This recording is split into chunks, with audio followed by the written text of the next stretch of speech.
Alright, here we have the new Dragonus II from Hobby Lobby, and I say new because this is actually the ARF version, which they are going to be selling really soon. And as you can see, I built it pretty much stock. Couple of little personal touches. Here we've got some, this is just automotive fuel line that I've sliced and put on the skids to keep it from being abraded because I fly off of concrete quite a bit.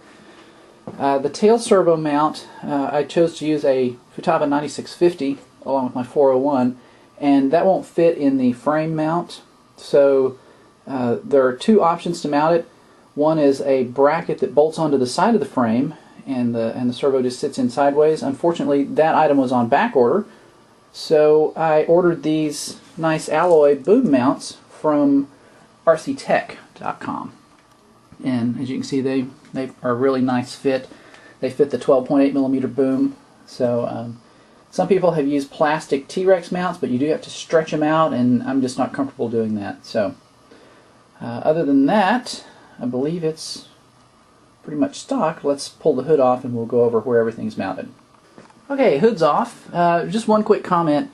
There were no grommets that I could see that came with this, so the holes here in the canopy, I just used a Dremel and made them fairly large, and then I slipped a bit of fuel tubing over the posts here. This is small diameter model airplane fuel tubing, and that gives a nice little cushiony fit over the mounting pegs.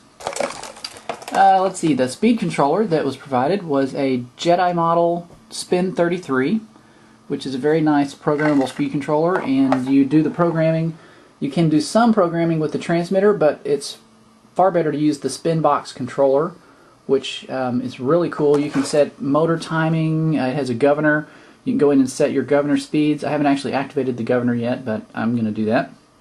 The speed controller does have a noise suppression ring and a very long lead, so you can route the wires however you want.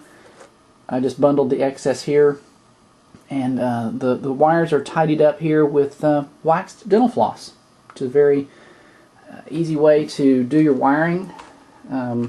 It's light, can't beat the price, and it's easy to remove should you have to do maintenance or anything like that. So highly recommended. Battery mounts here, slides in. The battery that we're using is the PolyQuest 2150, and it fits in there very snugly, gets the CG just right. This strap here is just glued to the bottom of the front plate with goop adhesive, so it stays in place. Servos are Hi-Tech HS65 metal gears. One little gotcha that you'll notice with the 65s, let me zoom in here, you can see that little bit of fuel tubing on the frame right under the servo. The 65s are a little bit long, and they will actually, where the wires come out, will actually interfere with the frame. So I actually did use a Dremel sanding drum and sand the frame back very slightly, and then I slit a little piece of fuel tubing and slipped it over the frame there to keep the wires from possibly chafing against the frame here and here. Moving back, there's the elevator servo. Nothing different there. This is a 401 gyro. I've had a couple of questions from one of the posts I put in RC groups of what is this green stuff?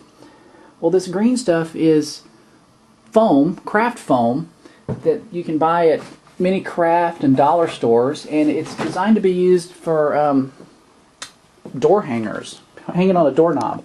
This piece has been cut up, as you can see, but it's a springy, cushy foam, really cheap. You can get a package of like 5 of these for $1 at the dollar store, and you can cut it up, and like I've got the receiver sitting on 2 pieces of it down here to space it up so that the antennas will come out of the frame without touching it. The stuff is really useful to have around. These 2 pieces here are actually glued together with CA, and for mounting the gyro, that you can see the gray, that's the 3M gray double stick tape, which is awesome, but it is the CA, the gray foam is CA'd to the green stuff, and then of course you just stick the gray tape to the frame and to the gyro. So it gives you a nice cushy gyro mount to isolate it from vibration. That's about it. The head I've got set up at the beginner level as far as the programmable link locations. And even at the beginner level, the cyclic is very quick. So if you are an actual beginner, you would probably want to put some flybar weights on as well, because the cyclic is quite quick. Either that or you can use some expo in your radio. And let's see, is there anything else that I found interesting about this? This is the stock motor. I'm running a 13 tooth pinion. I would actually prefer to use a 12, but unless I'm losing my mind, a 12 was not included in the package. One thing I found very surprising is that in the little information sheet that came with the motor, they actually recommended a 14 tooth for beginner setup and a 15 tooth for extreme speeds. Well, that is way outside the realm of what you would want to run on stock blades or a plastic head. 14 tooth would give you over 3,000 RPM, and a 15 tooth, I didn't even calculate it, it would be way too high. So that's about it for the close-up. Now we'll get some flight shots.